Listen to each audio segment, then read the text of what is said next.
I, Luke Easton, do solemnly swear that I will support and defend the Constitution of the United States of America against all enemies, foreign and domestic. Let me introduce you to our new sheriff. It's gonna be a fun adventure working with you. Luke, good to have you back, son. Did you get a chance to see Cheyenne yet? I never should have left. And why did you? What do we got? We have a suicide. We have a murder. And a bag full of money.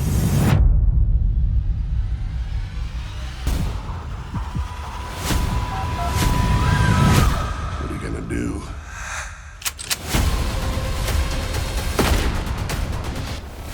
If you hurt her, I will kill you.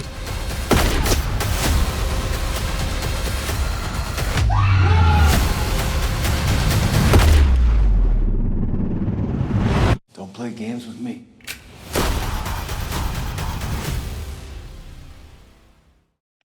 What's up, Peter? How you doing? Very well, thank you. How are you? I'm great. Congratulations on the film, first of all. I always like basically avoiding trailers, walking into films knowing nothing. So this one was a nice surprise. And I was gonna say, like, there's this whole like undercurrent of, you know, who you can really trust running through the film. And I wanted to know, as an actor, like, do you like knowing the truth ahead of time, or do you prefer to sort of discover the story as your character would? What a great question, Peter. That's really a really great question. For me, in my approach to things, especially independent movies and something like this, from the get-go, working with Al Bravo and the guys, the producers again, because I just previously worked with them on Do Justice. So knowing that we have a very collaborative work relationship, they're great guys and they care about the story. It allowed me to help them take the first draft of Desert Dawn and layer it a lot more. So I was really active in the process of making Desert Dawn from the beginning. So story beats that needed to be fleshed out more, holes that needed to be filled, having you know, the ending be what it was and the reveals to be what it was. You know, and Chad Law wrote the original script and he's a great, fantastic writer. But for me, I am a problem solver and I like knowing. I don't need the mystery because I want to do the best that I can. And that's why it's called acting, right? You can still act surprised even though you know who the bad guy is.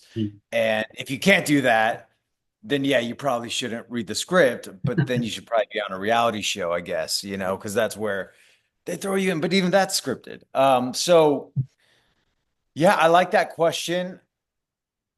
I think also I find if you can't be surprised or have that knowledge already, and you shoot a movie and you take 6 takes for a scene that is a big reveal, that first reveal, you're going to get a really authentic expression and reaction. Take 5 and 6, you're going to phone it in or be too big because you didn't take the time prior to feel what that would be and sort of have that memory and like what you want to do in that situation, right? So it's a little bit of both, but it's more I like knowing everything about every character. There's some actors who even Cam on this one, who's really he's a fantastic actor. It's really great to work on the same team as him because in Twilight we were enemies, right? Like he was the bad vampire. I was the good vampire, or, you know, I'm sure the bad guy thinks he's the good guy, but we didn't have any scenes really together besides the face off and the fight where we kill him. So working on this and seeing his approach to the character, and then also being like, hey man, this is how I'm changing my character. and I want to know, I'd like to know, and you can tell me as much as you want or not, but because we are on the same side, how do you see this situation? You Mm, know, and so what I think happened was within that process, because there's some projects that the actors don't even talk to each other. mm, It's just you show up on set, you be a professional, and you do what you're supposed to do, and you get these reactions. But I feel, and there's a lot of gold that comes out of that, right? And mm, it's not like we were acting the scene, but being able to, at the end of the movie, where not to spoil anything, but but I give him the badge. mm. There's this really great come full circle. We knew each other growing up. He is the better sheriff. I somehow got this, or maybe not the better, but he is this town sheriff. He's Yeah. paid his dues, and I didn't. And being able to have that brother to brother moment, like, hey, take care of the goldfish too. It's these fun little things that Cam and I got to add to Mm. the onion that is our characters and the character relationship. So yeah, it was great. I mean, really great working with him again.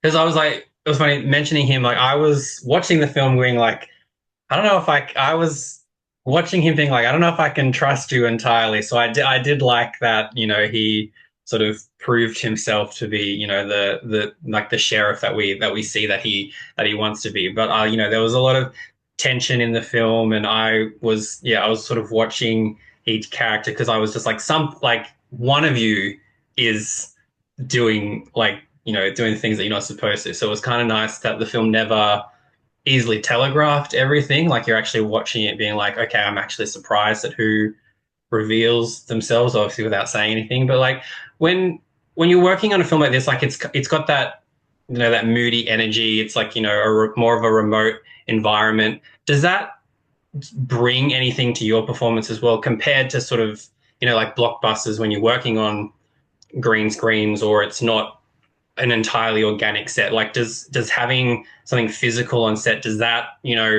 bring more to your character as well? 1,000,000%. Yeah. It's practical versus VFX, right? Mhm. So even with this being an action movie, when you get to shoot a gun and your question of like having the moodiness of the sets and shooting night shots and being in different set locations versus just being in green screen. Mm. Green screen, you really have to use your imagination, which is a lot of fun, but it's usually bright in there. It's usually just green screens. Doing Desert Dawn and having the grittiness that Marty Murray, our director, created and the night shoots, it just adds to the different layers of the feel and the type of movie of the film. And so much for any action movie, there's the difference between having recoil in a gun that is a Mm. practical gun. You're shooting a blank, you're shooting something that has some dust flying off, versus I find at times when I just have rubber guns, I'm saying bang, bang, bang, bang, because I need some sort of incorporation that this is firing. Mm. So having guns to play with, and we did have rubbers. You practice with that. We had an extremely safe set. Having just the mood that you can play with, having characters that look menacing in the film, it all plays to how you just dive into a role and how you act. Mm. And going off that, like, because that obviously that set, that environment changes the way that you act. Like, when you take a project like this, I guess, like, stretches you. Like, do you seek out kind of roles that are gonna be discomforting for you, or do you sort of wait for them to find you, or is it a case of, yeah, I'm seeking this out, I want this, or did this kind of just one of those things that came to you organically? So yeah, this was more of an easier film for me because it's Mm. just something I've done, these action Yeah. hero, Save the Girl movies. I like them. I like playing the hero. Would I love to do them on the level of Jason Statham or Liam Neeson? I pray one day, I got to get there where I'm leading a, 10, 20, $30 million movie like The Beekeeper or you know, what's, I mean, all the ones that Liam Neeson does, Taken, Mm. right?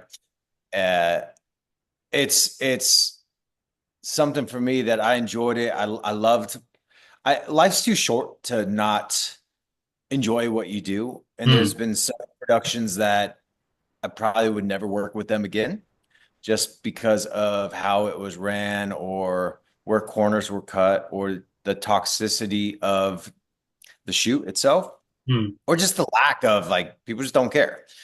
This was different working with these producers again because I did work with them on Do Justice. I love the family mentality.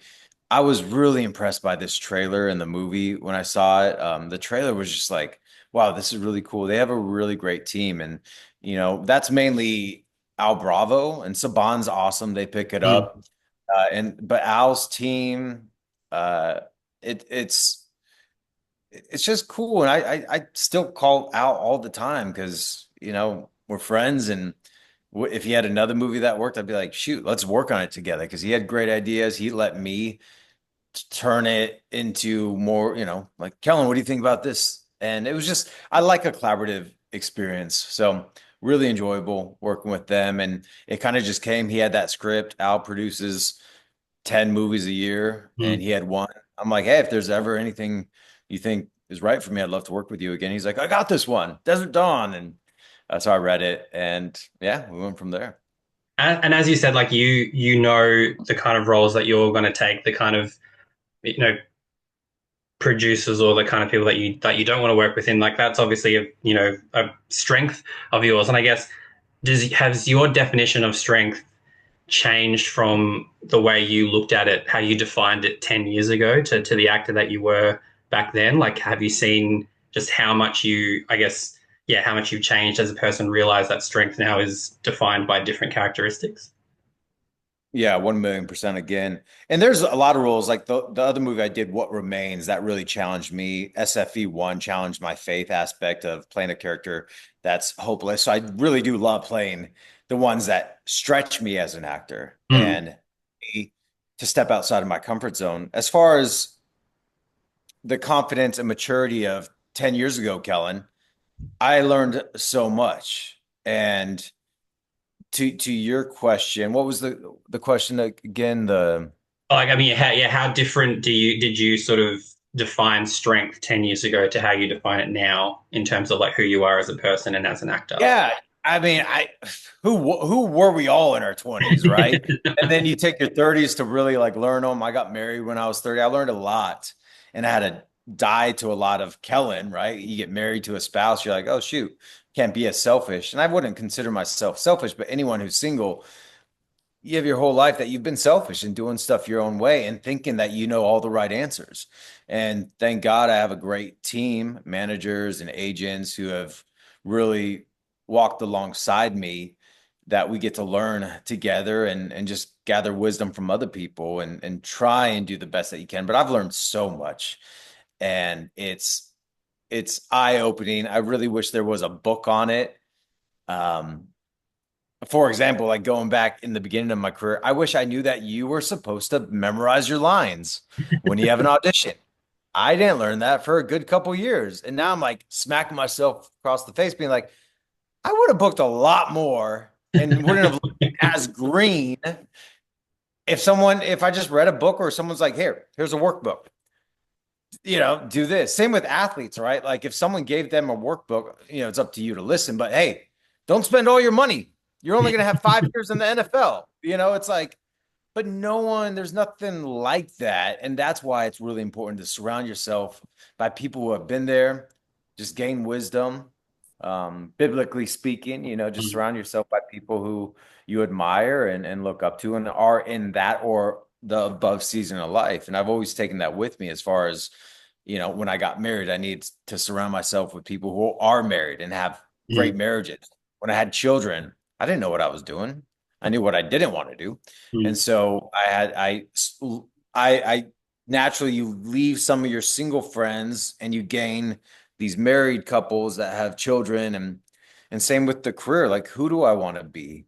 Mm. You know, do I want to be the Jason Statham, the Liam Neesons? Okay, well, let's get on that same page with the team and find some of those actors. I remember John Hamm. I was at a tennis match with him, and I was able to just to sit down with Mr. Hamm, right, and ask him questions.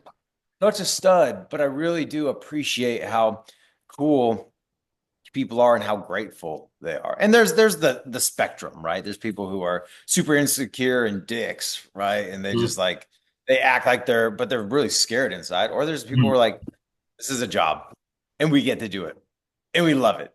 Yeah. And I want to do this for the rest of my life for free. And there's hard things. There's, and it's like, cool. Everyone's struggling with something. So yeah.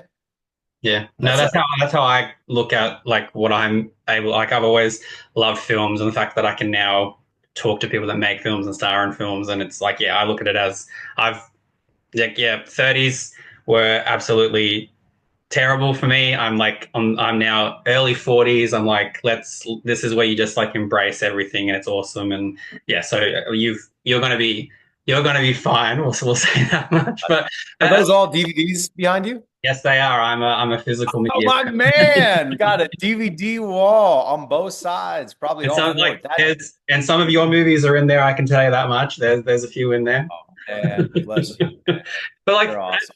as you're talking about, like Taken and Beekeeper and those sort of movies, like, is there? And we've seen you in comedies and horrors and things like that. Is there a role or a genre that I guess scares you in any way, but like you secretly want to actually tackle? No, it doesn't scare me. It like I have I love comedy. I love doing comedy. I just heard that the comeback is coming back. I think it's called Please Come Back with Lisa Kudrow. I would love to have another guest star on that. I started my career doing comedy. I grew up with a lot of brothers. That's why I naturally went into the action, and I love action movies. So working on Express was just a dream job. But I'm not one, nothing really scares me because I view my industry as like such a fun, I get to dive deep and I'm very professional with it all. But there's ones that I just have no place in being in, like horror, slasher, murderous, exorcism, demonic sort of. I'm just like, that doesn't interest me. And that's just my line in the sand, right? But there are some cool ones. I just saw, was it Mickey 17 with Rob? Where you got to play twin. Like, I would love to play like a role and then his twin, right? And you get to play different. And Rob did such a great job on that. I know Tom Hardy's done that a few times. And it's, that would be fun. It's that like exciting challenge. Yeah. No, well, I mean, you're, as I said, absolutely killing it in the genre films. Like action is like you look at it and just go, of course, Kellan Lutz, action star, makes perfect sense. So I'm keen for everybody to get behind this one. I still love that we're getting these kind of films in cinemas as well. It's awesome to see. So just thank you so much for taking the time out. Just incredible, awesome talking to you. Oh, man, thank you, buddy.